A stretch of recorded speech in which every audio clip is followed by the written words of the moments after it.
रोज का वचन। रोज के वचन में आपका स्वागत है। दिन 14। उत्पत्ति अध्याय 29। फिर याकूब ने अपना मार्ग लिया और पूर्वियों के देश में आया, और उसने दृष्टि करके क्या देखा कि मैदान में एक कुआं है और उसके पास भेड़ बकरियों के 3 झुंड बैठे हुए हैं, क्योंकि जो पत्थर उस कुएं के मुंह पर धरा था, जिसमें से झुंडों को जल पिलाया जाता था, वह भारी था। और जब सब झुंड वहां इकट्ठे हो जाते, तब चरवाहे उस पत्थर को कुएं के मुंह पर से लुढ़काकर भेड़ बकरियों को पानी पिलाते, और फिर पत्थर को कुएं के मुंह पर जो का त्यों रख देते। सो याकूब ने चरवाहों से पूछा, हे मेरे भाइयों, तुम कहाँ के हो? उन्होंने कहा, हम हारान के हैं। तब उसने उनसे पूछा, क्या तुम नाहोर के पोते लाबान को जानते हो? उन्होंने कहा, हाँ, हम उसे जानते हैं। फिर उसने उनसे पूछा, क्या वह कुशल से है? उन्होंने कहा, हाँ, कुशल से तो है। और देख, वह उसकी बेटी राहेल भेड़ बकरियों को लिए हुए चली आती है। उसने कहा, देखो, अभी तो दिन बहुत है, पशुओं के इकट्ठे होने का समय नहीं, सो भेड़ बकरियों को जल पिलाकर फिर ले जाकर चराओ। उन्होंने कहा, हम अभी ऐसा नहीं कर सकते।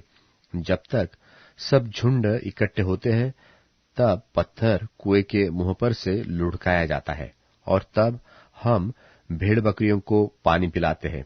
उनकी यह बातचीत हो ही रही थी कि राहेल, जो पशु चराया करती थी, सो अपने पिता की भेड़ बकरियों को लिए हुए आ गई। अपने मामा लाबान की बेटी राहेल को और उसकी भेड़ बकरियों को भी देखकर याकूब ने निकट जाकर कुएं के मुंह पर से पत्थर को लुढ़काकर अपने मामा लाबान की भेड़ बकरियों को पानी पिलाया। तब याकूब ने राहेल को चूमा और ऊंचे स्वर से रोया। तब याकूब ने राहेल को बता दिया कि मैं तेरा फुफेरा भाई हूं, अर्थात रिबका का पुत्र हूं। तब उसने दौड़ के अपने पिता से कह दिया। अपने भांजे याकूब का समाचार पाते ही लाबान उससे भेंट करने को दौड़ा और उसको गले लगाकर चूमा, फिर अपने घर ले आया। और याकूब ने लाबान से अपना सब वृत्तांत विवरण किया। तब लाबान ने याकूब से कहा, तू तो सचमुच मेरी हड्डी और मांस है। सो याकूब 1 महीना भर उसके साथ रहा। तब लाबान ने याकूब से कहा, भाई बंधु होने के कारण तुझसे सेंतमेंत सेवा करना मुझे उचित नहीं है। सो कह, मैं तुझे सेवा के बदले क्या दूं? लाबान के 2 बेटियां थी, जिनमें से बड़ी का नाम लिया और छोटी का राहेल था। लिया के तो धुंधली आंखें थी, पर राहेल रूपवती और सुंदर थी।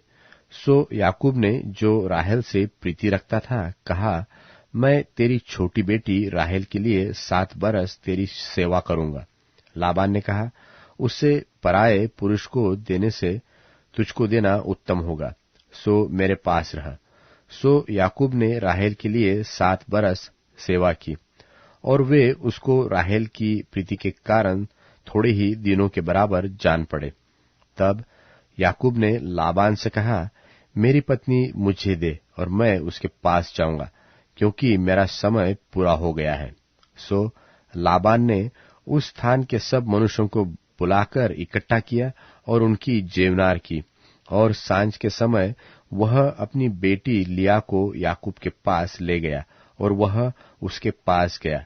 और लाबान ने अपनी बेटी लिया को उसकी लौंडी होने के लिए अपनी लौंडी जिलपा दी। भोर को मालूम हुआ कि यह तो लिया है। सो उसने लाबान से कहा, यह तूने मुझसे क्या किया है? मैंने तेरे साथ रहकर जो तेरी सेवा की, सो क्या राहेल के लिए नहीं की? फिर तूने मुझसे क्यों ऐसा छल किया है? लाबान ने कहा, हमारे यहाँ ऐसी रीति नहीं कि जेठी से पहले दूसरी का विवाह कर दे। इसका सप्ताह तो पूरा कर, फिर दूसरी भी तुझे उस सेवा के लिए मिलेगी जो तू मेरे साथ रहकर और 7 वर्ष तक करेगा। सो याकूब ने ऐसा ही किया और लिया के सप्ताह को पूरा किया। तब लाबान ने उसे अपनी बेटी राहेल को भी दिया कि वह उसकी पत्नी हो, और लाबान ने अपनी बेटी राहेल की लौंडी होने के लिए अपनी लौंडी बिल्हा को दिया। तब याकूब राहेल के पास भी गया और उसकी प्रीति लिया से अधिक उसी पर हुई, और उसने लाबान के साथ रहकर 7 वर्ष और उसकी सेवा की। जब यहोवा ने देखा कि लिया अप्रिय हुई, तब उसने उसकी कोख खोली, पर राहेल बांझ रही। सो लिया गर्भवती हुई और उसके एक पुत्र उत्पन्न हुआ, और उसने यह कहकर उसका नाम रूबेन रखा कि यहोवा ने मेरे दुख पर दृष्टि की है। सो अब मेरा पति मुझसे प्रीति रखेगा। फिर वह गर्भवती हुई और उसके एक पुत्र उत्पन्न हुआ। तब उसने यह कहकर कि यह सुनके कि मैं अप्रिय हूं, यहोवा ने मुझे यह भी पुत्र दिया, इसलिए उसने उसका नाम शिमोन रखा। फिर वह गर्भवती हुई और उसके एक पुत्र उत्पन्न हुआ, और उसने कहा, अब की बार तो मेरा पति मुझसे मिल जाएगा, क्योंकि उससे मेरे 3 पुत्र उत्पन्न हुए। इसलिए उसका नाम लेवी रखा गया। और फिर वह गर्भवती हुई और उसके एक और पुत्र उत्पन्न हुआ, और उसने कहा, अब की बार तो मैं यहोवा का धन्यवाद करूंगी। इसलिए उसने उसका नाम यहूदा रखा। तब उसकी कोख बंद हो गई।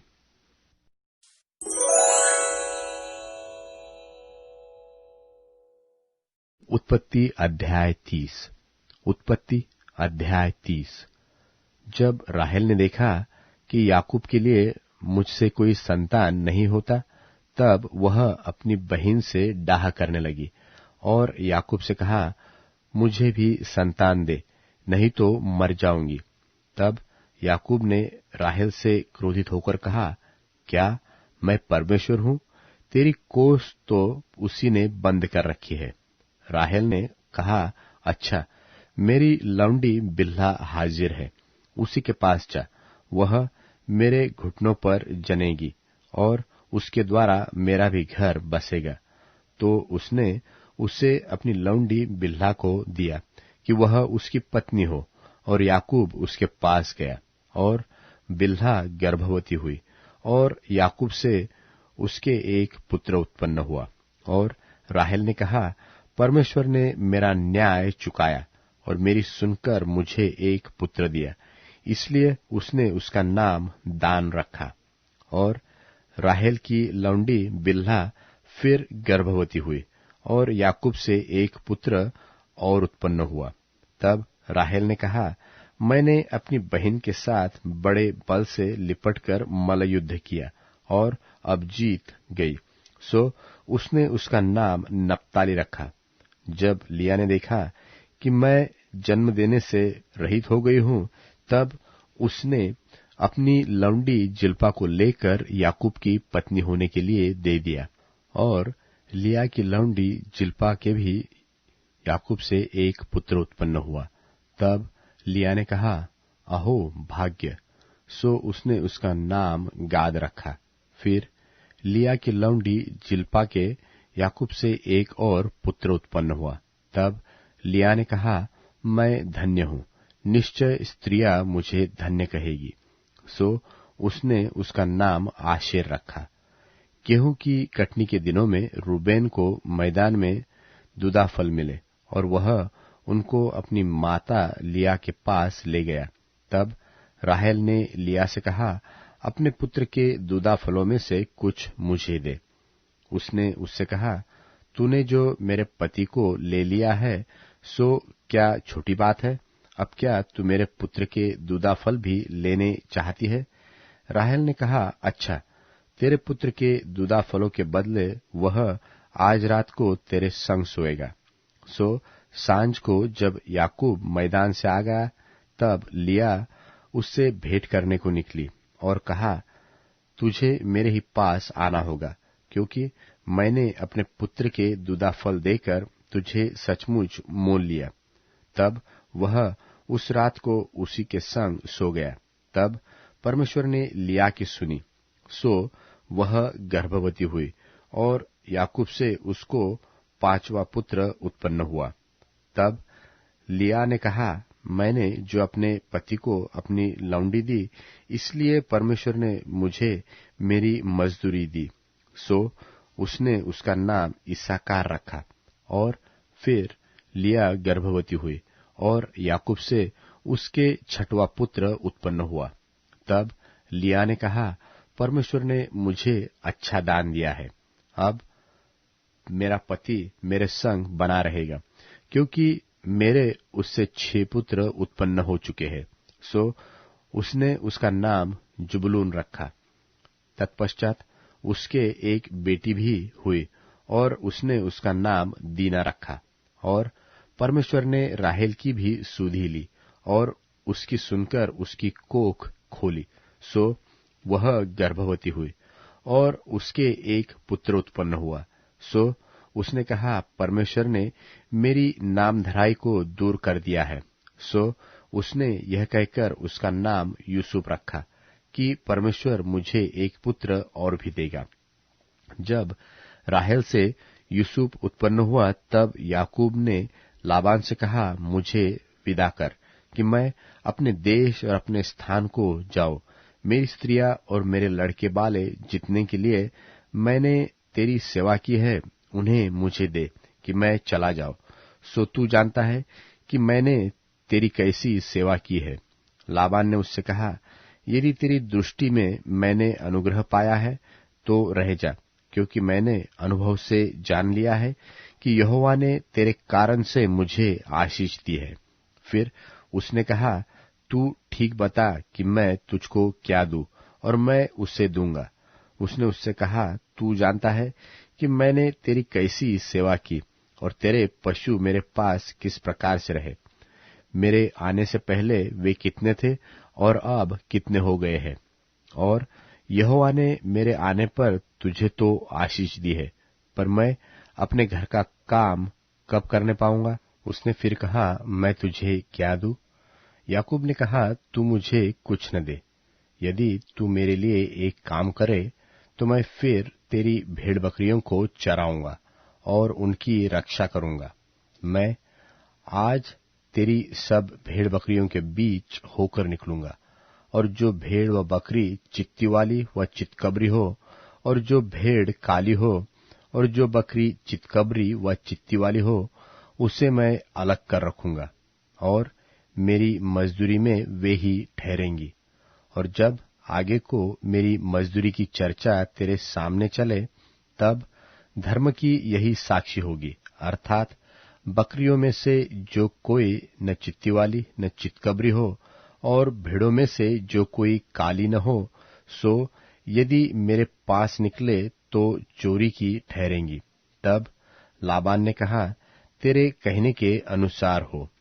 सो उसने उसी दिन सब धारी वाले और चितकबरे बकरों और सब चित्ती वाली और चितकबरी बकरियों को, अर्थात जिनमें कुछ उजलापन था, उनको और सब काली भेड़ों को भी अलग अलग करके अपने पुत्रों के हाथ सौंप दिया। और उसने अपने और याकूब के बीच में 3 दिन के मार्ग का अंतर ठहराया। सो याकूब लाबान की भेड़ बकरियों को चराने लगा, और याकूब ने चनार और बादाम और अरमोन वृक्षों की हरी हरी छड़ियां लेकर उनके छिलके कहीं कहीं छिलके उन्हें धारीदार बना दिया, ऐसी कि उन छड़ियों की सफेदी दिखाई देने लगी। और तब छिली हुई छड़ियों को भेड़ बकरियों के सामने उनके पानी पीने के कठौतों पे खड़ा किया, और जब वे पानी पीने के लिए आई तब गाभिन हो गई। और छड़ियों के सामने गाभिन होकर भेड़ बकरियां धारी वाले, चित्ती वाले और चितकबरे बच्चे जनी। तब याकूब ने भेड़ों के बच्चों को अलग अलग किया और लाबान की भेड़ बकरियों के मुंह को चित्ती वाले और सब काले बच्चों की ओर कर दिया, और अपने झुंडों को उसने अलग रखा और लाबान की भेड़ बकरियों से मिलने न दिया। और जब जब बलवंत भेड़ बकरियां गाभिन होती थी, तब तब याकूब उन छड़ियों को कठौतों में उनके सामने रख देता था, जिससे वे छड़ियों को देखते हुए गाभिन हो जाए। पर जब निर्बल भेड़ बकरियां गाभिन होती थी, तब वह उन्हें उनके आगे नहीं रखता था। इससे निर्बल निर्बल लाबान की रही और बलवंत बलवंत याकूब की हो गई। सो वह पुरुष अत्यंत धनाढ्य हो गया, और उसके बहुत सी भेड़ बकरियां और लौंडिया और दास और ऊंट और गधे हो गए।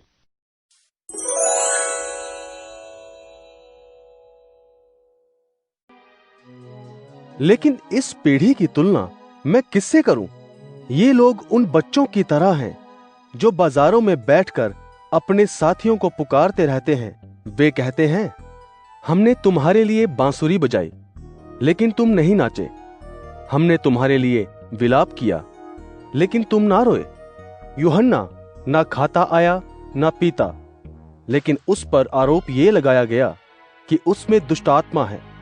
मैं एक आम इंसान की तरह खाता पीता हूं, तो मुझ पर आरोप लगाया जाता है कि मैं पेटू, शराबियों, टैक्स इकट्ठा करने वालों और दुष्ट लोगों का साथी हूं।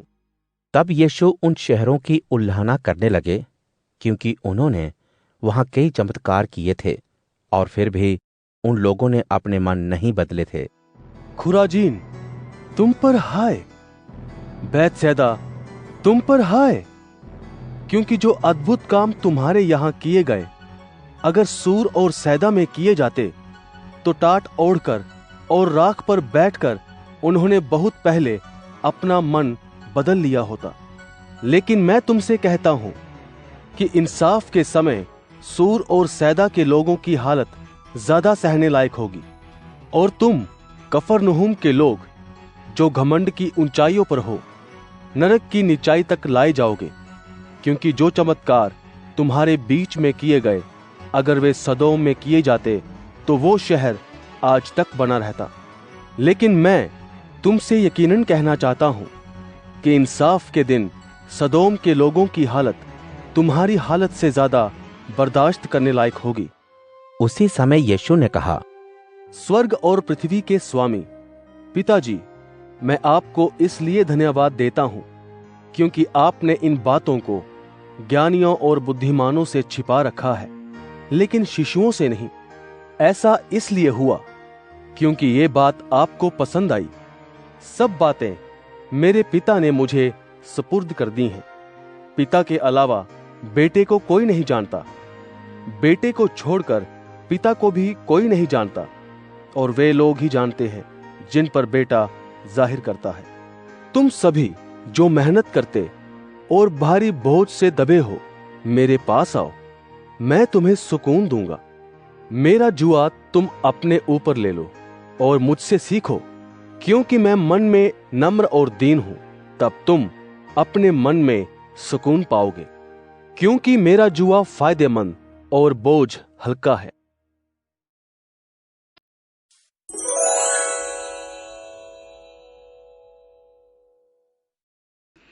प्रभु सिंहासन पर युगान युग विराजमान है।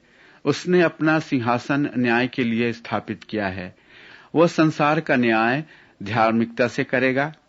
वह लोगों का न्याय निष्पक्षता से करता है। प्रभु उत्पीड़ित व्यक्ति के लिए गढ़ है। वह संकट में शरण स्थल है। प्रभु तेरे नाम को जानने वाले तुझ पर भरोसा करते हैं, क्योंकि तू उन लोगों को नहीं छोड़ता है जो तुझको खोजते हैं। सिय्योन पर विराजने वाले प्रभु का गुणगान करो। जाति जाति के लोगों में उसके कार्य प्रकट करो। प्रभु पीड़ित को स्मरण रखता है। वह उसकी आह नहीं भूलता है, क्योंकि वह हत्या का प्रतिशोध लेने वाला प्रभु है।